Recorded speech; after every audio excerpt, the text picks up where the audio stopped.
Hi, Zubaidi, everyone. It's your girl, Rita Femisai with Healing Out Loud. That is Lao'd, Laod.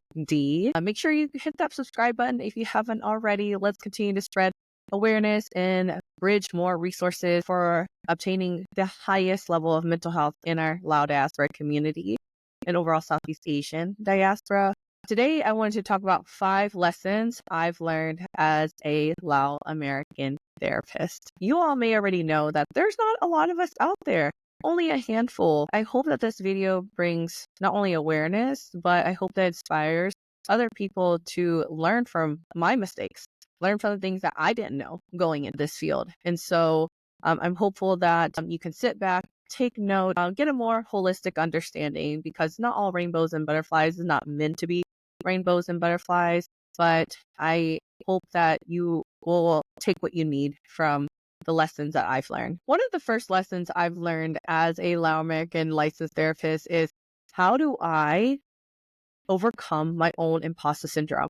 How do I see myself as a therapist when I haven't even seen other Lao American therapists? And if you watch my first video, I shared with you that this fell into my lap. I did not wake up one day and say that I wanted to become a therapist until my 20s.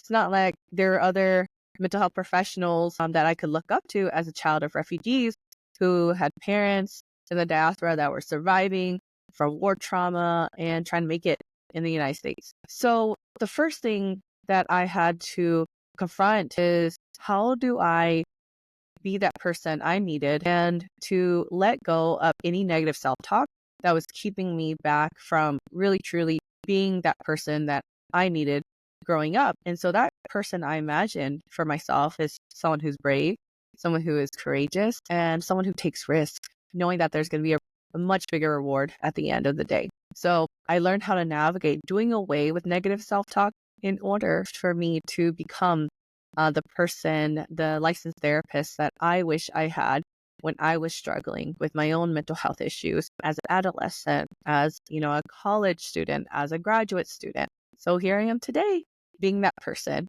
having overcome imposter syndrome and still overcoming it at times, knowing that it's going to come in waves. The second lesson I learned as a Lao American licensed therapist is navigating boundaries between being a therapist versus being everyone's therapist. And what I mean by that is, it is difficult to put that therapist hat in the corner of the room once you exit out that door and want to be the best person for your friends and family. And then all of a sudden you kind of get put into that role because people may see you as a therapist, because you are kind, you are empathetic, you have good listening skills, which I want to manifest that everyone should have these basic skills, not only therapists. But it can be really hard to navigate. How do I show up and be vulnerable and also not always have it together for folks who can sometimes put me on a pedestal and see me as somebody who is the strong friend, is the person that is the go-to person when somebody is having a crisis.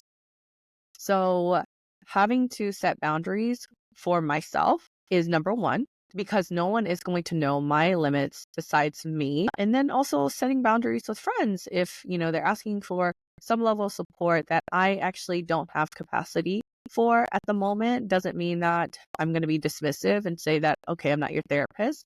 But for me, I've learned how to be kind and compassionate to both of us and share that, hey, I have 20 minutes here that I want to listen to you, but I have to get this project done. So does that work for your schedule? I'm happy to schedule something the next day if that works out better for us. But ultimately, we're trying to navigate being a friend while also having a whole training on how to teach other people how to be a friend. Learning that has actually been able to save me hundreds of dollars of my own emotional labor. And the other thing I'll mention as a caveat is that I also learned to not share that you're a therapist with somebody new that you're meeting, because that can open up a can of worms, Pandora's box.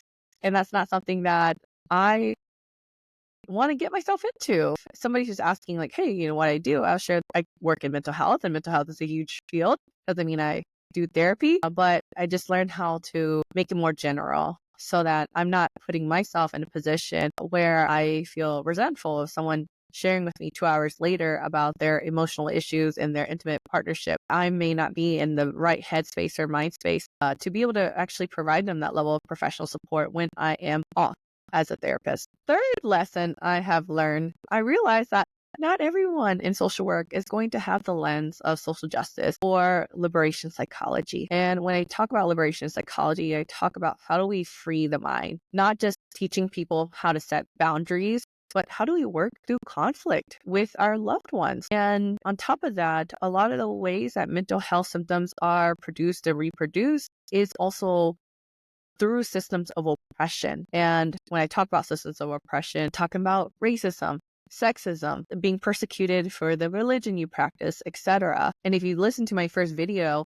I actually talk about how I got into my social work program with the thought of becoming more of a social justice leader, community advocate, more so than opening up my own private practice. I didn't actually know you could do private practice with an LCSW. So that was something new I learned, which is kind of cool because this licensure actually gives you a broad range of things that you can practice or do, and gives you a variety of skills to hone in on that, again, you could facilitate it in the way that you think is best for the communities or populations that you want to work with. So all this to highlight that you having this lens, if that's the lens that you want to approach social work with, it's almost like working against the grain, because social work in itself can be very oppressive. And a lot of people may not actually know that, but when you're in the institution, which I'm now seeing it from the inside out, is that the social work was created on the premise that we see people as not being able to help themselves. And that's not really empowering. If someone's looking down on me, like, wow, you really can't help yourself. When in actuality, I haven't been able to get the same resources as you, which is why we have to level up the playing field and promote more equity than equality. So all this to share is that I learned the hard way that not everyone's going to have that lens. And how do I challenge other people in my social work program to have that lens, while also preserve my energy in knowing that not everyone's going to change for the good, but you still have to do what you think is best for you and your community, and maintain integrity of all of that. The fourth lesson I've learned being a Lao American licensed therapist is the importance of building a very strong support network. And when I say support network, I mean the people that have a similar viewpoint as you when it comes to creating more equity, social justice, dismantling oppressive systems within whatever space you want to create change. And so for me, it was working with the queer, trans, BIPOC, Black, Indigenous people, color community, Asian diaspora, folks who have been historically exploited and oppressed. Those are my people, because I come from being a child of refugees, coming from the Lao diaspora. A lot of people don't know about my community. And when I'm inviting a relationship to happen between me and the other person, they're also being able to be my ally, my accomplice when it comes to bringing more awareness about Lao American stories, Lao diaspora stories, and how do we continue to make our people feel seen, heard, and understood. It is challenging when you're the only Lao person in all of their support networks. And so I'm hoping that when people know about another Lao person and another Lao person wants to do what I do, that they can be inspired. So it just becomes very generative, where everyone wants to continue to support each other. It's so important to find, again, mentors, femtors, peers, colleagues, a community of therapists, other healers that you know will have your best interests at the end of the day, and to help guide you through the process, but also that you're there when they also need support from you, because support is a two-way street.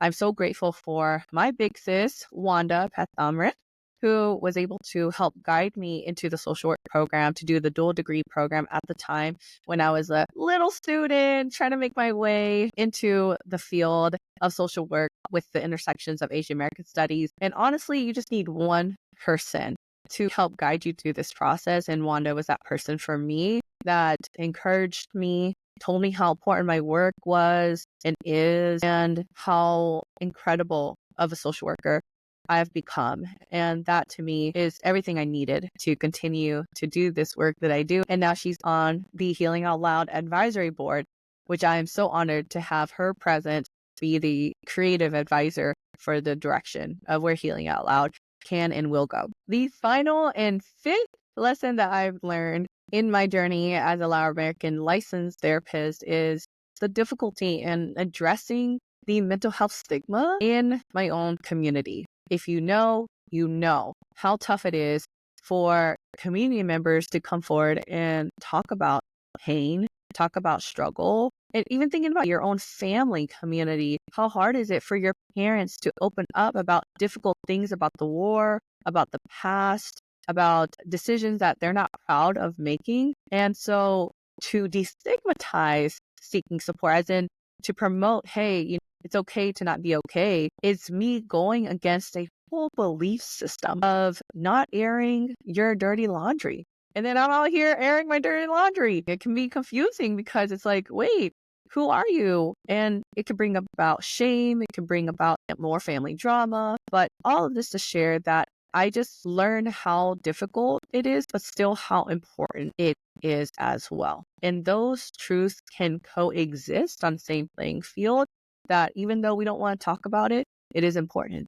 And because I care about you and I love you, I want to have this difficult conversation. So I'm curating all of these different stories on the Healing Out Loud podcast. And if you haven't listened to it, it's everywhere: Apple Podcasts, Spotify, anywhere you can access podcasts, you can listen to all the different stories where we do air out dirty laundry. But there's also a pointed connection when we hear somebody's story that resembles our own, that we know that we're not alone. And that's something that I learned, that this is hard work, but also heart work, jai work, that is needed and necessary. And sometimes I get feedback from my family like, hey, I don't necessarily want that information out there in the public. It's important to be sensitive to the information that needs to stay within the family, but also acknowledge when you're sharing a story, you're sharing it from your lens and not necessarily shaming people for what has happened. There is an actual mending process when we're sharing. It's not meant to put anyone on blast. Again, that's a lot of emotional labor and hard work, but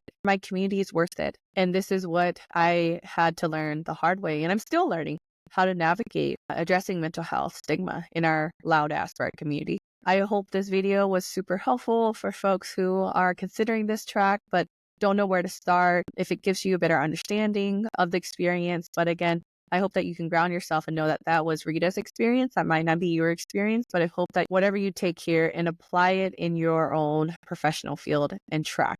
So if you enjoyed this video, last but not least, it would be amazing for you to take the time to like this video, comment down below if any questions that you have that I haven't answered yet. And I would definitely make sure to answer them in a future video if it's something that requires a more in-depth kind of response. Don't forget to subscribe, last but not least, if you haven't done so already, and I look forward to seeing y'all next time. Take care. Hakpenkan.